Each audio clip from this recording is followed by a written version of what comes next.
I'd like to sing a happy song, but sometimes I get a little bit perplexed, a little bit sad, a little bit I don't understand.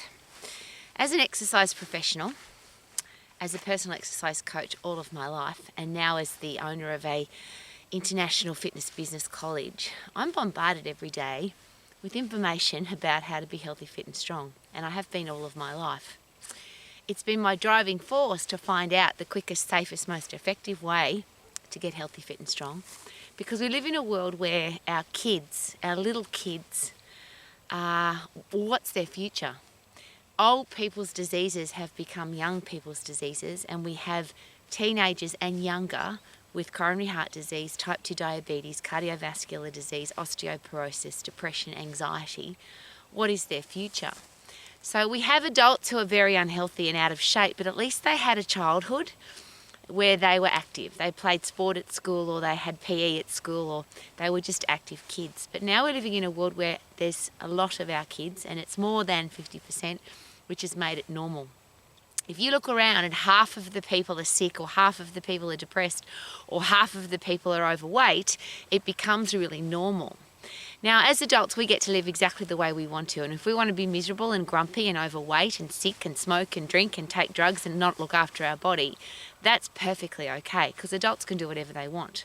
But what about our kids? I would really like our kids to know that they don't have to grow up in a world and grow up to be sick, diseased, depressed, overweight human beings.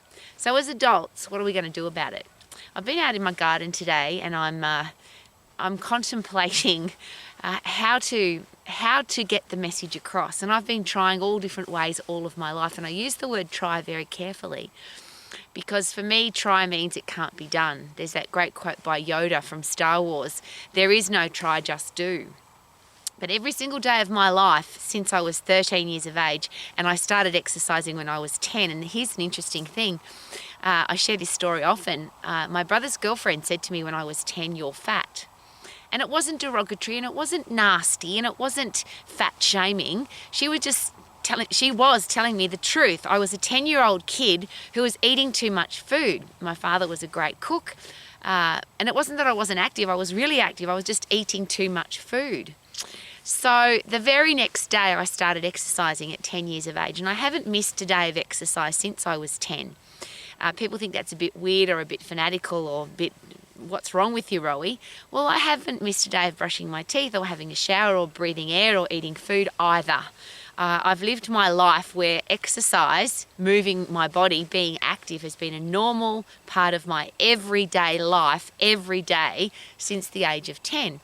But at 13, I realised that the exercise that I had been doing for 3 years had been wasting my time, because I didn't know what to do. So I was doing sit-ups and side leg raises and donkey kicks and stuff on the floor because I didn't know any better.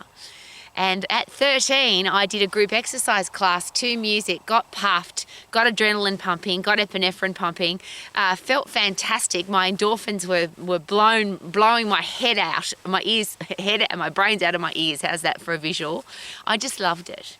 And I knew from that day at 13 that I was going to be an exercise professional. And I always share the story. My father sent me to private boarding school to become a lawyer, and I knew from 13 years of age that I was never going to be a lawyer. I was always going to be an exercise professional, and I didn't even know what that was, by the way. I just wanted people to feel as good as I did that day, and I knew I wanted my career to be helping people to feel fantastic via the exercise, the medicine of exercise, the activity of exercise, the feel fantastic because you exercise.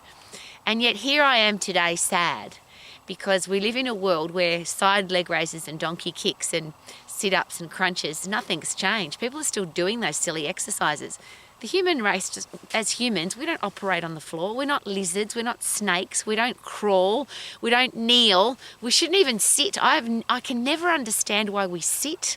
The human body's not designed to sit. I always have a giggle at our house because there's two positions for me. I'm in the upright position or I'm lying down asleep. There's nothing in between. I do everything in the upright position because the human body functions better in the upright position. We think more clearly, we breathe more effectively, we have better circulation, we burn more calories. We require more energy just to be in the upright position. And yet the human race has become sit on your backside, sit on the chair, sit on the bus, sit at school, sit in front of the television, sit get to sit shit. I can't put it any other way. I have constant discussions with school teachers and principals and education departments around the world.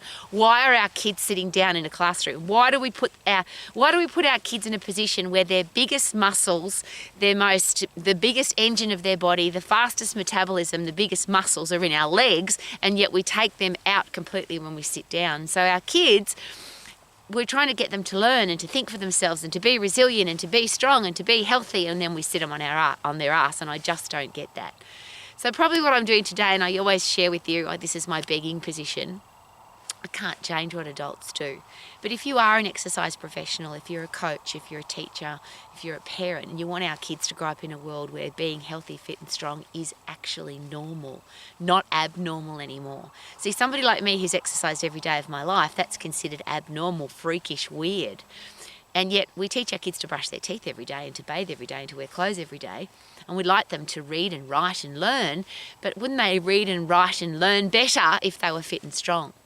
So to wrap all of that up, to get fit and strong, to get fit, you've got to get puffed. To get strong, you've got to overload your muscles and bones. To get a strong brain, you've got to overload your brain. And all of that is done very simply by getting puffed with high intense activity, by lifting heavy as a high intense activity, because we don't get chased by wild animals anymore, and we don't get chased by wild tribes anymore. We are human beings who live pretty bloody comfortable lives, and maybe that's why we've gotten fat and sick and weak and diseased. And I think that's really sad. Again, as adults, you can do whatever you want. And if you want to be overweight and you want to be sick and you want to be unhappy and you want to have a shit job and you don't want to have any money and all the things that Romax is about, I don't wish that for our kids. And how will our kids know that it's possible to be healthy, fit and strong, have a career or business that they love, be financially free and to have great people in their life if there are not living examples of that?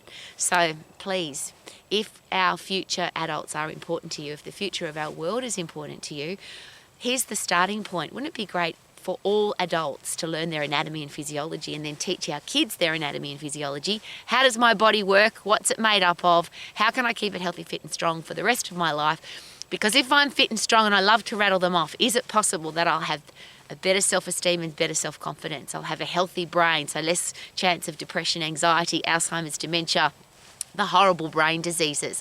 I'll have more energy. I'll have a body that can fight germs, bugs, viruses and diseases. I'll have strong bones, so no osteoporosis, bone thinning disease. I'll have strong muscles, so I'll have a fast metabolism. I'll be able to eat the foods that I love, and my muscles won't waste away, which means I can stay young and fit and strong for the rest of my life. And as I'm out here in my garden, I don't know if you can see, but I'm a really old lady and I share this every day with passion and excitement. I love being old because with age has brought wisdom and experience. But I'm fitter and stronger than I've ever been, and I'm older than I've ever been. Woohoo!